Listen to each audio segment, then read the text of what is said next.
Assalamualaikum dan selamat sejahtera saya ucapkan kepada semua penonton.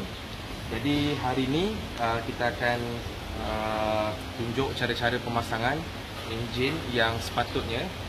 Sebab ramai orang yang pasang enjin kat luar sana, tapi banyak daripada engine builder ni dia tak tahu cara dan juga teknik yang sebenar. So lepas dah rebuild engine tu, usually engine tu akan rosak lah dalam masa yang terdekat. So basically first step untuk make sure engine ni tahan lama adalah dengan sebab blok ni kita dah hantar pergi machine shop untuk buat balancing, untuk buat rebo, and then macam blok ni kita dah buat resit. So kita boleh tengok sikit dia. Okay, so yang ini dia bukan sleeve standard lah. Kita dah tanam sleeve besi dekat sini. So dia punya ketahanan terhadap boost pressure dan juga maximum pressure yang dia boleh handle ada lebih tinggi lah. Yang ini kita ada buat block guard. So macam standard 4B11T ni, block guard dia cuma ada yang bahagian sini, sini, yang dekat sini sikit, tapi dia tak full. Jadi macam ni kita dah buat full block guard. That means sleeve ni dah tak boleh bergerak lah. Dia duduk fit dekat sini. And then seat untuk sleeve ni pun kita buat double seat. Dekat bawah ada satu, and then dekat tengah blok ni pun ada lagi satu seat. Sebabnya banyak case orang buat sleeve ni jatuh. Dia punca jatuh tu sebab sleeve ni bila dia buat, dia tak ada seat yang betul. And then masa nak press masuk sleeve ni pun, apa yang kita buat, blok ni kita dah panaskan dulu. So blok ni kita panaskan, and then sleeve ni sebelum kita tanam, kita sejukkan dia dengan liquid nitrogen. So that means bila dia dah equalize temperature, grip block, that means block ni dapat grip sleeve ni dengan betul-betul kuat lah. And then masa proses rebo, kita dah pakai satu top plate. Tapi top plate tu bukan kita orang punya, machine shop tu punya. Sebabnya kalau kata kita rebo tanpa ada top plate, usually bila kita dah ikat start dekat blok ni, start yang ikat dengan head tu, blok ni dia akan distort sikit. Jadi bila dia distort, that means bore kita ni dah tak betul-betul straight. Dia akan ada sikit sengit lah. So biasanya akan ada masalah dekat permukaan piston. Yang kedua, yang penting sebelum kita pasang enjin adalah kita nak kena cuci bahagian dalam oil gallery ni. Okay, untuk blok 4B11T ni kita ada satu stopper dekat main oil gallery kita ni. Satu dekat sebelah sini, dan juga satu lagi ada dekat sebelah sini lah. Kita boleh nampak ada satu lagi lubang kat sini, yang ni. Okay. Kena atas sikit. Oil gallery yang ni. So dua-dua ni kita buka cap ni, and then make sure kita akan cuci dalam main oil gallery ni, tembak dengan air apa semua. Yang ni pun kita buka sebab yang sini ni dia pun sambung dengan main oil gallery. Yang sini pun kita buka. Right, ni pun ada satu stopper. So stopper ni adalah minyak yang naik ke head, engine head dekat atas ni. Sini ni adalah minyak yang naik ke engine head untuk control kita punya myvac intake dan juga myvac exhaust. So dalam oil gallery ni semua kena cuci lah. Dan yang dekat bawah ni, okay, macam bahagian bawah ni kita ada satu channel kat sini, dekat sini, dekat sini, sini. 5 lubang ni kena cuci dengan bersih. And then dekat sini pun ada satu tempat oil jet. Yang ni pun masuk ke main gallery. Ada 1, 2, 3 dan juga 4. Jadi semua ni kita kena cuci dengan bersih untuk make sure tak ada habuk ataupun metal chip daripada machine shop yang kita hantar. Sebabnya bila kita buat redact, kita rebo, usually habuk-habuk besi itu semua akan stay dekat dalam oil gallery. Jadi bila kita tak cuci dengan bersih, kita start engine, apa jadi? Bila oil pump hantar minyak ikut lubang ni, okay, minyak tu akan bawa lah semua habuk-habuk besi yang ada tadi and masuk dekat kita punya area main bearing dan juga road bearing. So apa jadi? Main dengan road bearing tu akan calar and akan rosak lah. Jadi engine lifespan tak akan tahan lama. Macam kita orang dekat sini, apa yang kita orang guna untuk cuci engine, kita orang guna isopropyl alcohol. Sama juga Alkohol ni dia sebenarnya alkohol yang kita guna untuk buat hand sanitizer tu. Kenapa kita memilih IPA? Sebab ramai orang suka cuci pakai diesel, suka pakai petrol. Tapi masalahnya, petrol dengan diesel, dia akan tinggalkan sikit kesan minyak. So that means permukaan dia akan jadi melekit. Jadi kalau kata kita dah cuci, tak bungkus betul-betul, usually akan ada habuk, ada pasir sikit ke, dia akan melekat lah dekat dalam area lubang ni. Tapi bila kita cuci dengan IPA dia tak ada tinggalkan apa-apa kesan. Jadi lepas kita dah cuci dengan IPA tu, just tembak dengan angin. Ataupun kalau nak lagi safety, dah cuci dengan isopropyl alcohol, you boleh cuci dengan air pipe and then tembak angin lah dekat semua lubang-lubang ni. Make sure dia betul-betul kering sebelum tutup and minyakkan lah semua parts-parts macam silinder bore, bearing apa semua ni, kena minyakkan dulu sebelum kita simpan. Tapi kalau kata seeloknya dah letak minyak ni semua, better kita pasang lah crank tu terus. Okey, jadi seterusnya kita pergi ke bahagian piston. Macam engine ni kita dah buat full engine balancing. So kita dah marking lah. Macam piston ni pun kita rebo, tak boleh tertukar.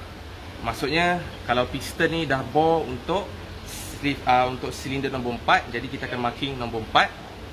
Conrod pun ada marking kat sini supaya tak tertukar. Dan juga pada dia punya wrist pin kita dah marking. Ni ada 4 dot dekat sini ni. That means benda ni adalah untuk piston set nombor 4. Sebabnya bila kita dah buat full engine balancing, kalau kita tertukar pin yang sini pergi ke nombor 3 atau pergi nombor 2, dia tak ada masalah sebenarnya. Cuma sia-sia kita buat engine balancing. Sebab bila tertukar, automatic balancing yang kita buat tu dah tak okey lah maksudnya. That means engine ni still akan ada gegar. Kemudian make sure sebelum kita pasang wrist pin dan juga conrod ni, kena letak minyak dulu pada celah-celah ni, and then make sure piston boleh bergerak dengan senang. Okay, rod boleh pergi kiri kanan dengan senang. Okay, and then make sure sub dalam ni, okay, wrist pin ni dia boleh berpusing dengan mudah. That means dia tak ada sangkut lah. Okay, untuk pemasangan piston ring, basically piston ring kita ada 3 stage. Yang pertama ni, lekuk yang pertama adalah compression ring. So that means piston ring tu function dia adalah untuk make sure tak ada compression yang lepas ke bawah. Okay, ring yang kedua ni adalah oil control ring. That means dia elakkan minyak hitam daripada masuk ke combustion chamber dekat atas. Yang ketiga ni dia panggil sebagai oil distribution ring. That means minyak yang daripada oil squirter tu akan masuk ikut lubang tu. Ada, kita nampak lubang, ada 2 lubang situ. Tapi actually sebenarnya dia ada 4, 2 dekat sini dan 2 dekat sini. Minyak hitam tu akan banjir lah dekat area ring yang ketiga ni. So kita ada distribution ring ni. Yang ni akan duduk dekat sini untuk make sure minyak hitam tu dia distributed evenly dekat keliling piston ni. So kita punya cylinder wall tu akan sentiasa ada minyak lah. Untuk pasang piston ring ni, dia ada orientation yang sepatutnya. Kita tak boleh main pasang dia. Jadi untuk distribution ring, kita ada 3 ring kat sini. Okay, yang kecil ni, and then yang ni bahagian tengah dia, yang ni bahagian atas dia. Alright. Dan lagi 2 ni. Yang ni adalah compression ring. Biasanya compression ring ni color dia agak cerah berbanding dengan oil control ring dekat sini. Yang ni adalah oil control ring. Jadi macam mana kita nak tahu? Biasanya oil control ring ni dia ada macam scraper kat hujung ni. Nampak kan? Scraper. Okey. Kalau kita compare dengan compression ring, dia tak ada scraper kat hujung. Sebabnya function scraper ni adalah untuk tarik balik minyak hitam. Okay, bila dia bergerak dalam silinder tu, dia akan tarik minyak hitam untuk pergi ke bawah. Dan dia make sure minyak hitam tak lepas ke belah atas lah. Jadi kalau kata engine berasap ke apa, usually yang bermasalah adalah piston ring nombor 2. Kalau kata compression loss, usually adalah piston ring nombor 1 dah rosak. Jadi untuk pasang dia ada orientation. Pertama, ring yang paling bawah ni kita tunjuk oil distribution ring. Satu menghadap ke arah sana. Okey. Satu ni kita anggaplah menghadap ke arah pukul 11. Okey. And then yang ni yang bahagian terpisah ni kita hadapkan pada pukul 6. Yang satu lagi ni kita hadapkan pada pukul 1. Right? Jadi kita ingat yang bawah sekali tu pukul 11, yang tengah-tengah tu pukul 6, dan yang atas ni menghadap pukul 1. Kemudian untuk compression ring, okey, oil control ring, sorry, yang oil control ring ni kita hadapkan pada pukul 6, okey, macam ni. And then compression ring atas ni kita hadapkan pada pukul 12. Jadi kita boleh tengok dekat sini, satu menghadap atas, satu menghadap bawah. Okey, kalau kata yang ni menghadap bawah, yang ni mesti menghadap atas. Sebabnya kalau piston ring ni dia duduk selari, okey, dia duduk selari macam ni, dan kita akan ada masalah compression loss. Sebabnya bila gas tu dia nak exit senang. That means daripada atas ni dia just terus lepas ke bawah. Tapi kalau kata kita buat dia 180 degree berasingan, maksudnya kalau gas tu terlepas ke sini, dia perlu pusing keliling baru keluar ke bawah. Jadi benda ni amat penting lah. Sebabnya setengah orang dia main pasang dia piston tu macam ni lah, macam ni lah, macam ni lah. So akan ada masalah lah di kemudian hari. Jadi orientation dia macam yang saya dah cerita. Anggaplah rod ni adalah pukul 12. Okay, that means straight ke depan adalah pukul 12. Jadi kita akan pasang ring ni. Biasanya kita masuk yang tebal ni dulu. Alright. Dan kita masuk yang belah bawah.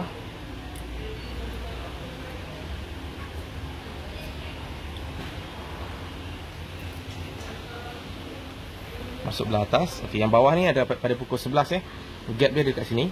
Okey. Yang ni kita pasang pukul 1 pula.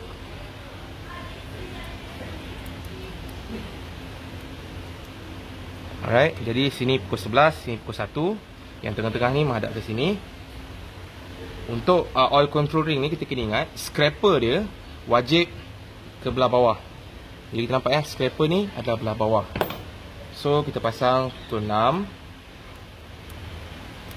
Alright.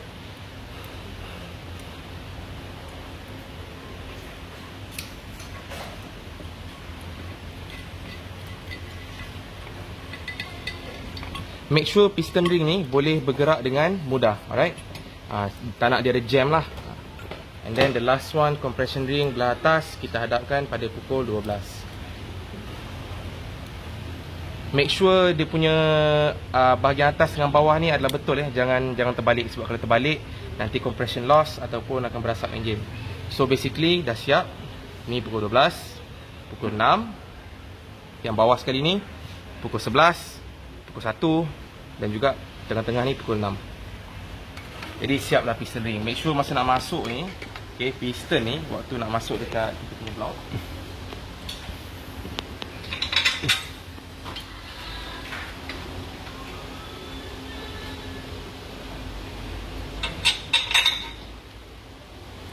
make sure masa nak masuk dekat blok ni, ring ni tak terpusing dengan banyak. Jadi kalau masa kita nak masuk piston ni, kalau boleh tu kita maintain lah kedudukan susunan ring ni tadi, untuk elakkan ada masalah bila enjin ni dah siap. So lepas ni kita akan tunjuk cara macam mana nak masukkan piston dalam engine block. So ni bearing kita dah pasang. Okay, yang ni semua adalah main bearing. Yang ni dia punya thrust washer. Ini thrust washer dia. So basically apa yang penting dekat kita punya main bearing ni adalah dia punya clearance. Macam kita orang usually untuk main bearing kita akan set untuk 2 tau. And then conrod bearing pun 2 tau. Kita akan measure pakai plastic gauge lah. So kalau kata clearance tu terlampau ketat, kita akan hantar ke machine shop untuk buat micro grind dekat kita punya crankshaft. Sebabnya kalau terlampau longgar, contohnya 2.5 tau ataupun 3 tau, oil pressure akan rendah dan akan ada masalah. Kalau kita terlampau ketat pun ada masalah juga. So kita biasa target 2 tau lah.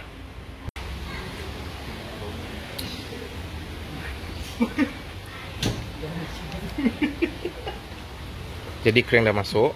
Alright. Kena make sure truss bearing ni tak jatuh lah. Jadi kita nampak yang ni ada truss bearing kat situ. Okay, ada truss bearing tak jatuh. Alright. Ngam. And then kita akan pasang main cap dia. Jadi sekarang kita pasang dia punya main cap. So main cap ni dia ada number Macam dekat sini ni kita nampak ada 2 key ni. Yang ni adalah bahagian timing chain. Jadi arrow dia wajib ke arah timing chain. Jadi ni adalah cap nombor 1. Sini ni adalah cap nombor 2. Alright. And then seterusnya nombor 3, nombor 4 dan nombor 5. Make sure masa kita pasang assembly ni, untuk pakai assembly lubricant ataupun boleh pakai minyak hitam yang pekat sikit lah. Contohnya 2050 ke 1060 ke. Sebabnya kita nak make sure minyak hitam tu stay melekat dekat bahagian-bahagian besi ni, supaya tak ada apa orang kata, tak ada jadi masalah nanti masa kita nak start engine. That means dia ada dry running. Kita tak nak ada condition tu. Tadi masa nak pasang kita lupa nak pasang ARP start ni. So sekarang ni kita nak pasang ARP start. Dan kejap lagi nak pasang oil jet pun lupa pasang. Aduh. Tapi tak apa, sebab ingat. Kalau tak ada, turun enjin lagi sekali lagi. And then yang penting kat sini, kita kena pakai dia punya ARP assembly lubricant. Sebabnya tanpa lubricant ni, yang kita tengok ni macam grease ni, dia punya torque tu takkan samalah bila kita ikat. Yang ni mungkin jadi 60, yang ni mungkin 55. Sebabnya permukaan dia kesat. Jadi bila kesat tu, dia akan buatkan kita dapat false torque reading dekat kita punya torque wrench. So ni tak mahal pun. Satu paket ni boleh RM50. Tapi kena belilah. Sebabnya kalau tak ada benda ni, then memang tak cantik lah pemasangan kita. Untuk ARP start ni, okay, dia punya start ni kita ikat hand tight je sebenarnya. Tapi bukanlah pakai tangan kita still pakai Allen key. Cumanya jangan terlampau ketat. Just agak-agak je untuk semua start ni. And then yang nut, yang final tu baru kita ikat ikut torque dia. And then macam engine ni, sebabkan kita pakai ARP start, so kita dah buat line bore untuk dia punya apa ni, untuk main bearing ni. Sebabnya bila kita dah pakai ARP start, kita dah ikat lagi kuat daripada standard punya torque rating. Jadi apa jadi, kita punya tempat bearing ni, okey, tempat bearing ni dia akan jadi lonjong. Sebabnya kita ikat terlalu ketat, dia jadi lonjong lah. So kat situ pun ada problem. Jadi apa yang kita perlu buat adalah hantar kat machine shop, okey, bagi dia satu set dengan ARP punya screw ni. And then kita akan suruh dia buat line bore. So that means dia akan rebore balik kita punya apa ni, kita punya main bearing cap dengan housing dekat block ni, supaya dia jadi bulat balik bila ada force ikat 60 pound pada yang bot besar ni dan 20 pound pada bot kecil ni. So that means kena ikat semua dulu. Okay, and then baru suruh dia buat line bore lah, untuk make sure tak ada distortion dekat dia punya bearing housing ni. Ni kita tengah ikat pakai Allen key, tapi kita just hand tight je, jangan terlampau kuat. Okay, so sekarang ni kita dah pasang semua nut. Alright. Jadi dia nak ketatkan ni ada sequence. Untuk ikat dia adalah 60 pound. Okay, skru ni 60 pound, ini 20 pound. Tapi skru yang besar ni kita kena ikat dalam 3 step. That means 20 pound dulu untuk semua, kemudian 40, baru 60. Okay. Dan dia ada tightening sequence. Maksudnya kita ikat silang, di mana kita ikat ni dulu, kemudian yang ni, kemudian yang ni, okay, kemudian yang sini pula, yang belakang ni, kemudian yang sini, dan seterusnya. So kita kena ikat silang. Tak boleh ikat sini, sini. Tak boleh. Tu salah lah. Jadi lepas kita dah ketatkan dalam zigzag pattern 20 pound, Dah habis ke Jan 20 pound? Belum. Okey.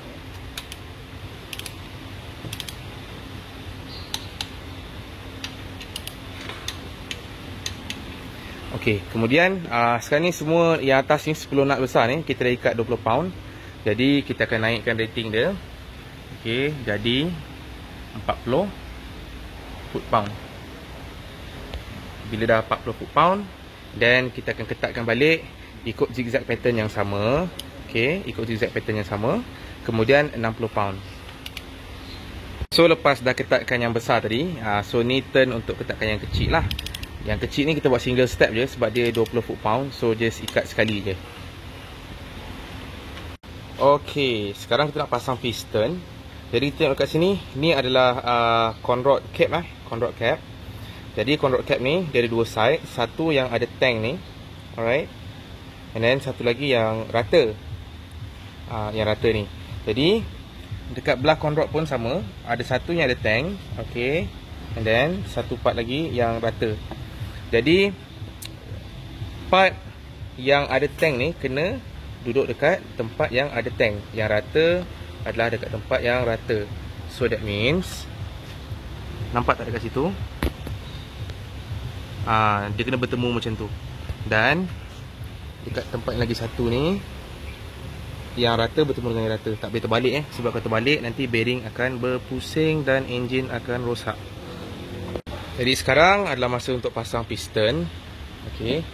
Jadi kita nampak piston ni dia ada anak panah Anak panah ni kena menghala ke sebelah timing chain. Yang ni kan ada key untuk ikat gear timing chain ni.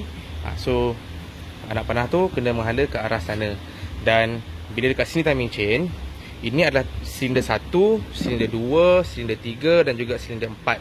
Yang paling jauh daripada timing chain adalah yang paling last. Okey, so kita akan masukkan piston. Okey, ngam.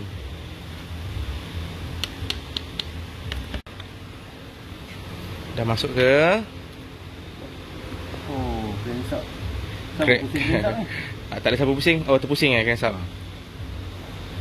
So sekarang ni piston dah masuk. Yang ni piston nombor 2. So kita nampak ada bearing tank ni tadi. Okey, bearing tank ni dia adalah ke arah exhaust. Okey. Jadi maksudnya bearing tank ni kena sebaris lah. Yang ni pun tank dekat sebelah exhaust, ni pun tank sebelah exhaust, yang ni pun akan tank dekat sebelah exhaust. Dia kena sama. And then kita baru masuk dia punya cap atas. Okey, ni cap dia. Ingat tank bertemu tank. Kemudian kita akan masukkan dia punya screw ARP. Yang ni dah taruh loop belum?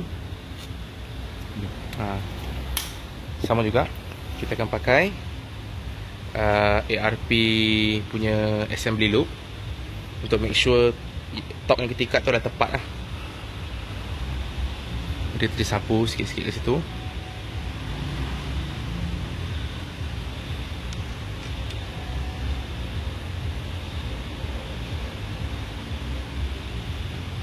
Yang ni dia punya rod bolt ni kita akan ikat pada 40 foot pound. Jadi 40 foot pound ni kita akan buat 2 step. 20, 20, kemudian 40, 40. Dan kita akan repeat untuk semua piston lah. Jadi cara paling senang kita masuk piston nombor 2 dan nombor 3 dulu. Sebabnya bila piston nombor 2 masuk, nombor 3 confirm boleh masuk. Sebab kedudukan crank dia adalah sama. Dan kemudian kita akan pusingkan crank supaya crank nombor 1 dan juga nombor 4 akan berada dekat belah atas. Sekarang ni dekat belah bawah tu. Bagi dia duduk kat belah atas. Jadi kita akan masuk piston nombor 1 dan juga nombor 4. Dan kita akan repeat proses yang sama. Bearing tank ke arah exhaust. Dan juga ikat skru ni 20 pound kemudian 40 pound. Ok, so episod ni kita sampai sini saja. Kita cover bahagian bottom end.